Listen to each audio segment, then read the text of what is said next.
Yep. Hello. Hello.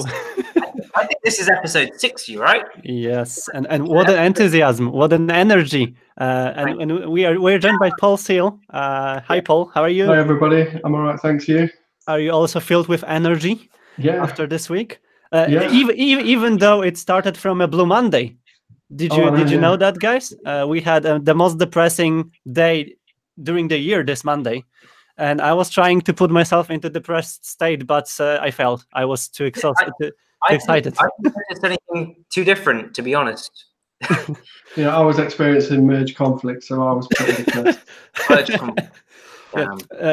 I got my really important visit for the whole day cancelled, so I was close to that, but then I found some coding tasks, and it took me out from this poor state. But so just to be clear, this week is once again not the lazy, empty of Umbraco news week. A lot of things happened, and we can start from something what we can also relate to you, Paul. We were Umbraco closed the incomes for the contest or competition for the content apps, and we know from your activity on Twitter that you've submitted some entries, one or more of them, and how was it? How was the process? Was it easy to submit those ideas, to find those ideas, and maybe to just participate? Yeah, I think the coming up with the ideas is quite easy because you can just like make a list of ideas, and but actually getting that idea to fruition and actually something that's demonstrable as well.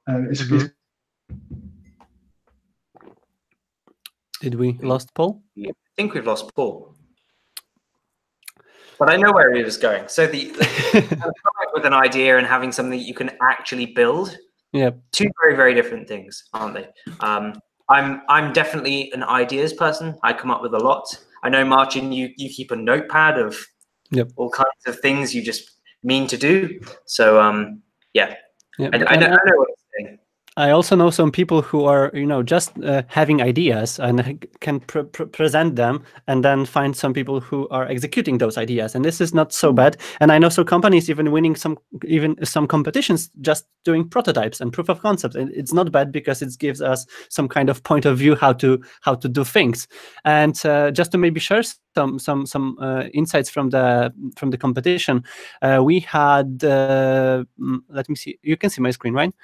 Yeah. We had the Skybrat analytics package moved to the content app, and it looks amazing. I really liked, and I think that it was one of the first ideas which came to most of people's minds when it was about content apps and new possibilities with Umbraco 8.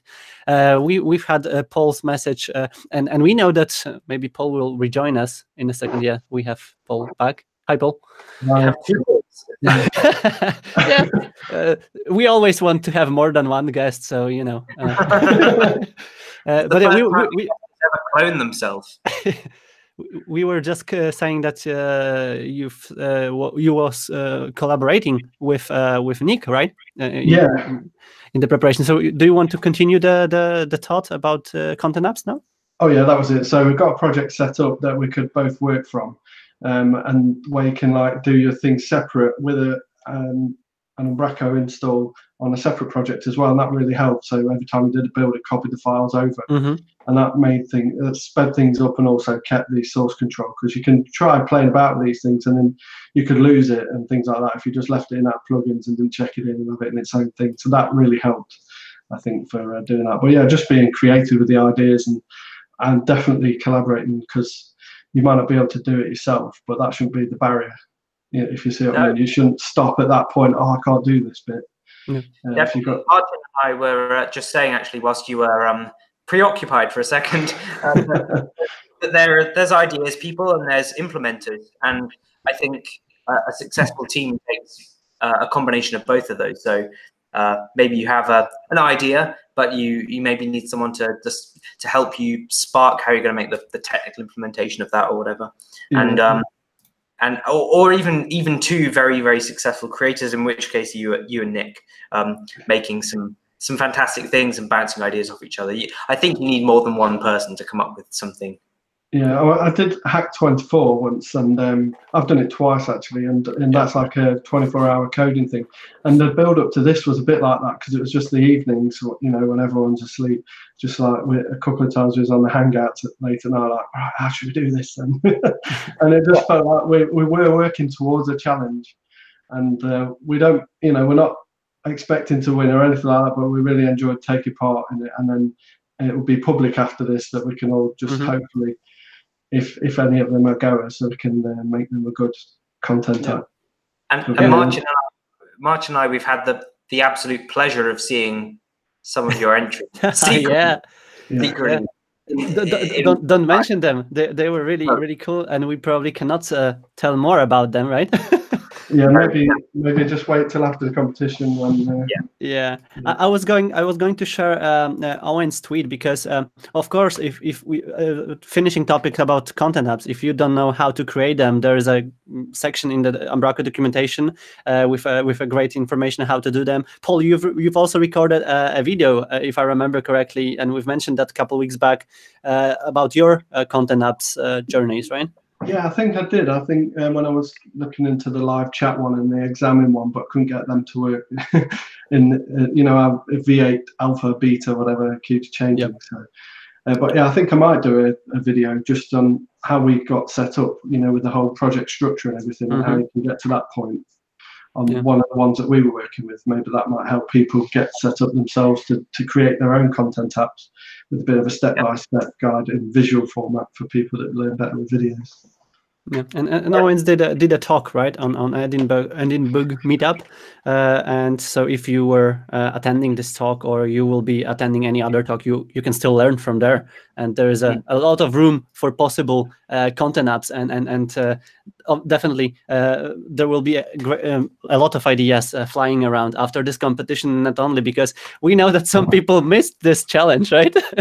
And I saw this in the. I mean, I think for a little while, people have been sharing on Twitter a few ideas for this would make a great content app, or that could be someone. And Matthew Wise up in Leeds came up with a great idea, but sadly missed the window for building it for the Code Garden competition. But I think keep them coming, because it's not just that the Code Garden competition is going. That means we have to actually build these things, because there's a community here, a hungry community here, ready to build things, and for V8. And I think V8's success depends on us building these kind of cool features as well. Yeah, that was one of the things with one of the ones we were doing. Myself and Nick, we both said, even if it wasn't for this competition, we'd still want to create this one. So I think it's worth, you know, bearing that in mind when you're building them. Is it something that you think is going to be a long-term thing, or is it just a bit of fun? Even a bit of fun's good to play around with, isn't it? Yeah. Subtle hint there, Paul. We've mentioned Code Garden, guys, and we also seen that the tickets are probably still on sale, right? If it's still valid. But Code Garden is also shouting and calling for action for all the speakers and people who are even thinking about particular speakers, because you can always suggest someone from the community or from outside of the community, and there is still room opened for a lot of sessions. So the organizers didn't announce anyone new for a while. No, I've not seen anything. I think that, like you say, Marcin, they're still after some speaker proposals, but also some call for topics, things we want to see, people we want to see. There's been Niels and I think 2 other people announced for a while, the kind of stuff we'd expect from Code Garden. I saw this week, I think it was Owen. Again, we've mentioned Owen's name twice now. We should give him some of the payout from this episode. Owen submitted a talk. A few other people have submitted a talk this week. Code Garden reminded that the deadline is the 20th. 20th. February. Yep. Yeah. So if you have an idea, like, submit something. Actually, someone messaged me this week with an idea, asking for a bit of feedback. So I really, really hope to see some new faces. I believe Dave Vostenberg said, yeah, it'd be great to see some new people at the event too. So get submitted. Yeah, and of course, same as on the previous years, Umbraco is helping to polish the talks. So it's not like if it's something awesome or interesting, it's not that everything what needs to be ready when you are submitting idea. It's just an idea. Sometimes it's evolving, and I remember how our ideas was evolving last year, and how we've polished it to fetch it into the Code Garden theme and expectations of people who are attending the event. Relating to Code Garden, we've also seen that Arnold is collecting ideas for his card for this year. And I must mention that because I was chatting with Arnold on Facebook at some point, because he was sending feedback for the logo types to Umbraco directly and to Umbraco designers, because he was always thinking about how this logo will look on his car, and that some shapes are not straight or some are not consistent, and it resulted in the new logo redesign and some shapes and some numbers being fixed. But yeah, if you are creative enough to submit Arnold the idea for the graphic of his car, of course we'll list the link to those tweets and topics underneath the video, and feel free to share your ideas. And I always dreamed about painting my car, but right now, if I can paint someone else's car, it's really tempting. Yes, and also, to be very clear, this is not a car to be tipped over. I believe last year there was a sign on it, wasn't there? Never say never, Callum. There was a sign, wasn't there? Poor Arnold. It was very no. Arnold had a really unpleasant situation at the end of the last conference in Netherlands. So no flipping car this time. Okay, but something new on the map, and some new events on the map. Not Umbraco Festival, but Umbraco Spark. And Callum, it's in your hometown. It is. So let me share. So a slight inside scoop on this. We really wanted to share this last week. Yeah, but we couldn't. I think I got official sign-off whilst we were live, and it just wasn't going to happen. But this is a really, really exciting thing. So Steve Temple and the team at Jibe Digital in Bristol are going to do a conference, but it's not really like all of the other Umbraco festivals or conferences we've seen, because this is a little bit more forward focused and it's more innovation focused. I think they've branded themselves as the Umbraco Innovation Conference. Yes. The goal is we've got a track of speakers and also a track of community presenters doing lightning talks and whatever else is relevant to the community. So this is really exciting. It's the 22nd of March in Bristol, and to be honest, I'd love to see people from out of Bristol coming to this too, not just in the UK maybe, but people from abroad as well. I know there's going to be someone from HQ, I believe. And Ismail just said on the chat that the venue is really close to the train station, so it's really accessible for people who are from the outside of Bristol and UK, as you've said. Unfortunately, I will be snowboarding this day in Alps, but I will be mentally connected to the event. And I don't know if the videos will be recorded or something like that, but I would love to see those talks, and obviously we encourage everyone to see and visit and learn how the future of Umbraco may look like, because if it will be focused on future and possibilities which are coming with the new Umbraco, and not only, that's awesome to see, and it's great event on the map. And we've seen also some really excitement from the community after the announcement of this event, right? And people are really interested on seeing those topics. So it's not only us or people who organize that, right? Yeah, there's talk of some GraphQL talks. I know that Pete showed off GraphQL at the UK Fest as well as the US Fest recently. Paul, I know one of your friends, Jamie, showed off umbraZer, fantastic project, umbraZer, using Blazor, which is .NET in the browser, with Umbraco headless. So this event is kind of about those really forward-thinking ideas. I think it's a bit of a change from what we've seen at festivals as well.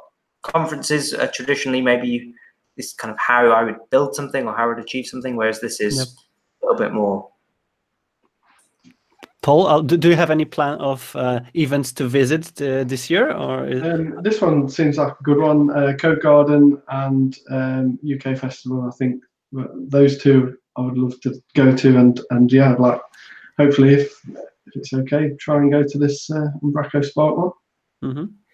Yeah, I'm not asking Callum because he will be visiting. No more events this year, right, Callum?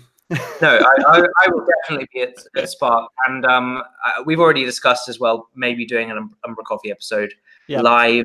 Who knows? As you said, Marcin, you'll be skiing, but we'll see if we can have some fun without you. There is an internet in Alps, I believe, so I will be skiing with mulled wine and joining the Umbra mulled wine then. Umbra mulled wine.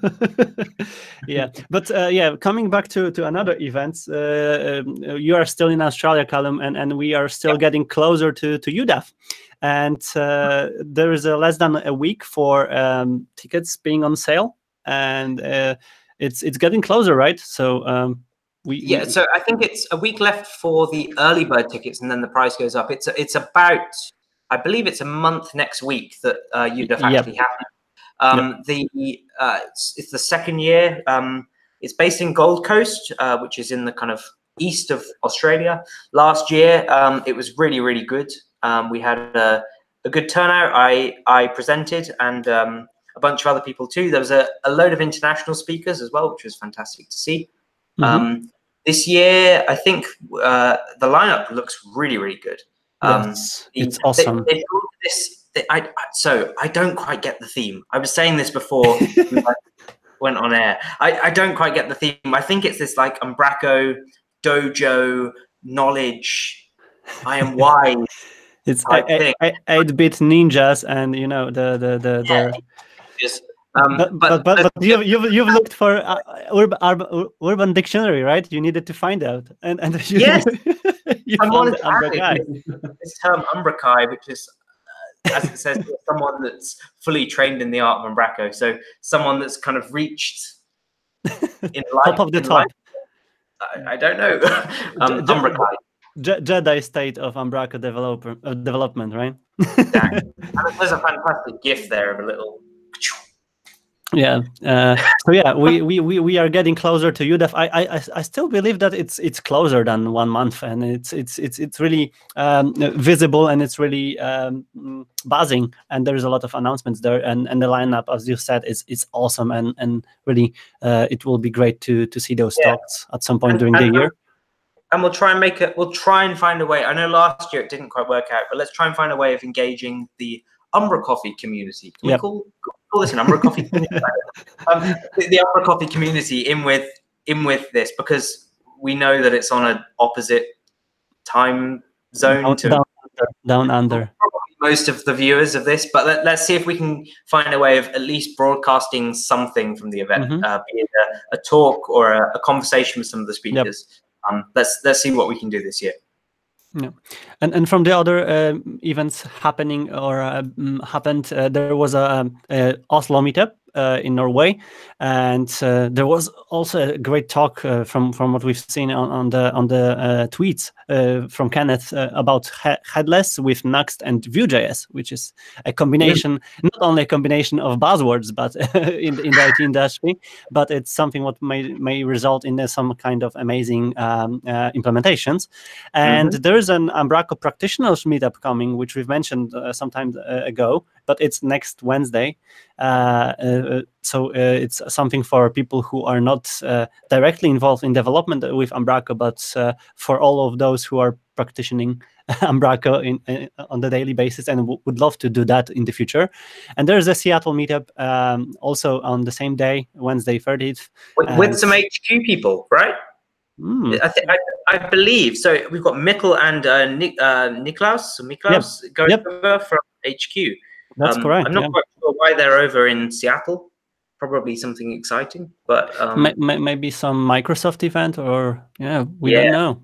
Might be something like that. But it's really good to see the Seattle meetup springing up again, because I know they were maybe a bit quiet for a while. Yeah. Okay, so let's jump to the releases, because as we've said, there's a lot of things being released every week, basically. And this week we can start from something different, because it's not a package; it's a Chrome extension, which is, I don't know if you've seen the other Chrome extension. Once again, it was developed. I can't remember who was the author. Was it Sebastian or Warren? Yeah, I think Sebastian's got one out, hasn't he? Yeah, but I've learned about it on Umbraco training one day, a really long time ago, and it was redirecting us to the Umbraco back office if it was on the Umbraco project, and firing up the mini profiler or trace logs, which was really helping out to just navigate to those URLs directly. But here we've seen the new package, which is kind of reverted approach, because we can from the side we can open up the back office edit screen on this particular site. And Paul, I've seen you've asked about how it's done, right? And I don't know if you found the answer. You found the answer, right? Yeah, as soon as I saw it, I was like about out of hell, straight on commenting. And I installed the package as well, and so from the video it looked like magic.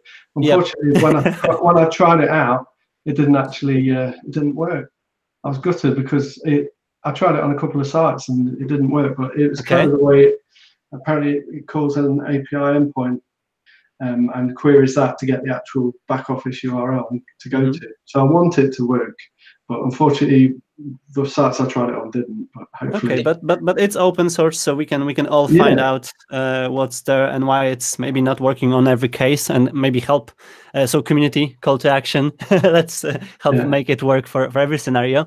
And we had some packages being either released or updated. There was a really great release of package called Compare, if I'm pronouncing it correctly. So we actually just spoke about the UDUF team, and Cobra Digital, who are behind UDUF, have released, I think, 4 packages in the past 2 weeks, maybe 5. This is well, 1, quite incredible, but 2, they're all really cool. So Compare is just a way of checking differences between Umbraco environments.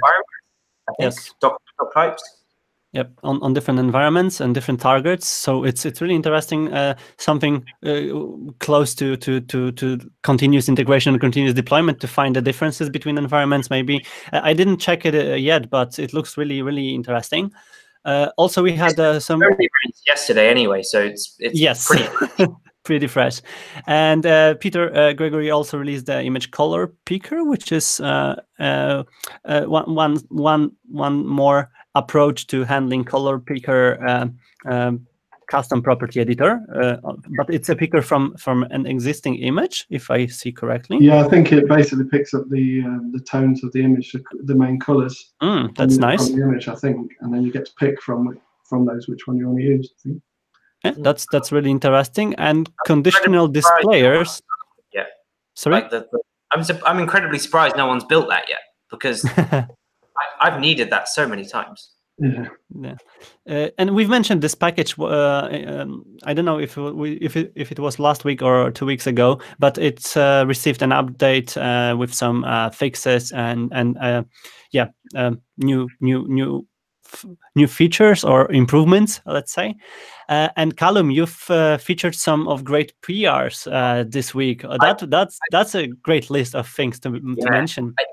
I know for a while I was doing like a contribution of the week type thing by accident, but I've not done one in a while. Now there is 3 fantastic of the week this week. I would personally say the biggest one is multi-URL picker, or RJP multi-URL picker.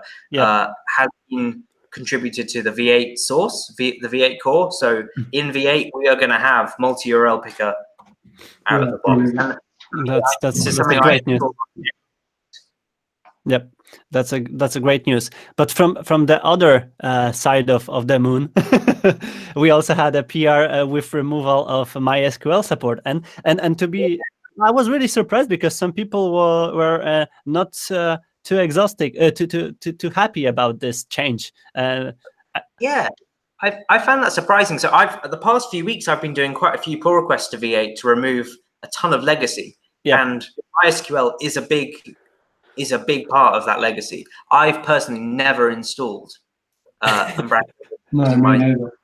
Yeah, me too. One of my friends checked that if it works, and it worked because it was used as a selling point, maybe for kind of projects, presentations or decks, because someone can say that it supports more than one type of database, etc., etc. But still, it wasn't used too heavy on the production side, because it's obvious for all of us here and on the Microsoft world that it was better supported on the side of MS SQL. And Stefan's comment, which is merge sad rest in peace MySQL, is the great summary of this whole approach. And the third one, Callum, is made by you, Paul. So it's a merge of one of your health checks from the community contributions. And do you want to say more about this one particular? Yeah, so we started that community project, our umbraCo health checks, and one of the aims was to create some health checks, and if they are any good, hopefully they'll get promoted to core at some stage. So this is the first one that is being promoted to core. So yeah, it's really good news. And also there's another pull request that I'm working on where it will remove any duplicated checks, because the package that we've built, Laura Weatherhead, myself, Darren, and Ian Houghton, we've basically done some to support from 7.5 upwards. So there are some health checks that didn't come in till 7.12 or things like that. So if there are any duplicate ones now, this latest PR will remove those duplicate checks as well. So nice. That's great. Yeah. You mentioned some other pull requests, because I think you may have 3 or 4 related to health checks open right now. There's a couple of things related around the TLS version, which I saw a discussion on Twitter earlier in the week. You have a package to bump the default TLS version of to TLS 1.2, I think. Yeah, that's it. And consideration about that going into core as well. Yeah, so that one's been merged now. So cool. So now it will be by default. It'll have support for TLS 1.2. Nice. Yeah. So V8 is getting better and better, and not only V8, because some of that is also merged to V7, right? Yeah, that was specifically for V7. That was because V7 still stuck on .NET 4.5. Yep.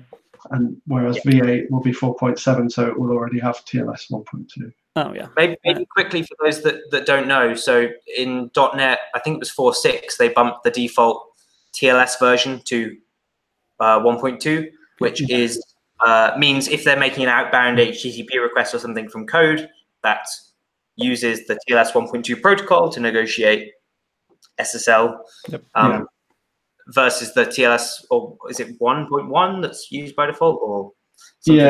we had issues like with SagePay, and when you're connecting out to other services and things like that, where they won't work anymore if you're not trying to connect to them with 1.2.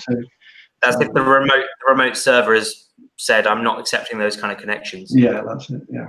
I remember some kind of requirements to place the logical statements to check the TLS before calls to APIs in my latest implementation, and if it will be consistent and set up by default on the projects, that's awesome.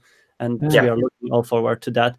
And speaking about improvements for V8, we also seen Kevin's jumps work for around using for V8, and there is a lot of discussions and ideas how to make using even better. Because I was also asking about during this week about some kind of way of organizing data types and document types in the project structures, because I faced once the issue with using files which were too long, which were having too long paths on Windows, and they were not possible to be stored. And it was because the default naming convention based on the name of the document type or data type in the umbraCo. And Kevin is now reconsidering idea of using GUIDs or maybe some different pointers to store those files. And if people who are familiar with using and had some issues with maybe current versions of using wants to help Kevin to make it better for V8. And not only, we will of course list the link to the GitHub discussion and issues tracker there. And yeah, we are all looking forward for this great, amazing package for V8 as well from the very beginning, because it will allow us to use it from the start. Using's a killer for me, because like I use it in most projects, so me too. It needs to be supported from V8. Ultimately, it's probably the most important thing that needs to be there. Yeah, but it's fantastic working on it. Yeah, and if we are on the V8 context, we can also mention that the nightlies of V8 were added to multi-award winning off-road coach Stephen Roberts' benchmark site on newbenchmark.offroadcode.com, and we can all see how V8 nightlies are performing in comparison with V7 versions. I didn't check it yet, to be honest, guys. Yeah, I had a look at the caches. And how it is compared to V7? Is it faster? No. on the content cache one, it's really fast. Oh yeah. It virtually looks like 0. Yeah, that's great to see, and of course it will be great to see the performance improvements over the alphas, betas, and more versions coming out the next weeks. So yeah, feel free to check it out, and yeah, we're all looking forward for the next releases, and we've also seen that some people are getting trained and busy while training. And Callum, you featured Cian's training. So we have one more Jedi in the community. Yeah, so Sian has been. I think she was even given a I love that GIF. Sian was given a free set of training as part of the UK festival. Yes, yes. And I think she's been doing those this week. And she's had the content, I believe, fundamentals as well. Maybe I'm wrong. Maybe she can correct me. But yeah. Absolutely. So another person being Umbraco certified and getting skilled up on things. So those awards are being used. The knowledge is flying over, and that's great to see. I remember the chats after the conference when she was really happy of winning the ability of being trained. So yeah, big high five, Iraq, and yeah, use this knowledge right now. And as the last topic which we've brought to our list is Niels's tweet, which is mentioning the Gadgetopia's notes and newsletter basically about Umbraco, and there is a great sentence saying that predicting or maybe just moaning why Umbraco is not so popular in the CMS's world, right? Because here at the I can't remember the name, the DN Barker was saying that he don't understand why Umbraco is not so popular as Drupal, for example, and we are all having the same. I presume that we are all having the same discussions with teams, products, clients, etc., who are comparing CMSs one between one with another, and yeah. To be honest, I don't know why Umbraco is not so popular as the other CMSs, because for me it's the best. And I think it takes someone like Dean Barker, who's actually quite well known as being pretty much CMS agnostic. He's spoken at CodeGarden a few times, but he's known as experts, and he's coming out and saying, you know what, Umbraco is worth a look. And I think it's going to be people like that that are really going to take it to the next level. It's compared to Drupal probably pretty often in pitches, but I wonder whether on a kind of buyer or a community level is it compared. Possibly not. It's really, really cool to see Umbraco getting this kind of publicity from Dean. Yeah. And Paul, did you use any other CMSs in the past more heavily? I've played around with a few different ones. I've tried them since getting into. Well, we had a custom one. Everywhere had their own CMS. Of course. And, they've all got their own pain points. You have to support them. But I did try Joomla, and I've looked at Drupal and the big ones as well. But what I like about Umbraco is it doesn't affect the front end actual visuals of it. You don't have to, like with WordPress, you have to pick a theme and things like that. Whereas with Umbraco, my understanding, you can just have whatever output you want. And I don't know if that comes with all the other CMSs or whether they've got their own opinions on. In my experience, it certainly doesn't. And actually, from the CMS itself, it just feels so lovely. I said this on that Twitter thread that Marcin pulled up. That actually, if you think V8's lovely, if you think V7 is lovely, try V8, because in my opinion, the experience, the UX is really, really smooth. Smooth as it's like smooth as butter, and you can put. We can now build all kinds of fantastic packages on top of that, Paul. You know from building your content apps for the competition that actually the UI is becoming far more extensible, and we can build some great, very powerful stuff that maybe some of these other CMSs, WordPress and the like, have had for a while, but these can now be a part of V8, and that's going to be really, really powerful, I think. Yeah.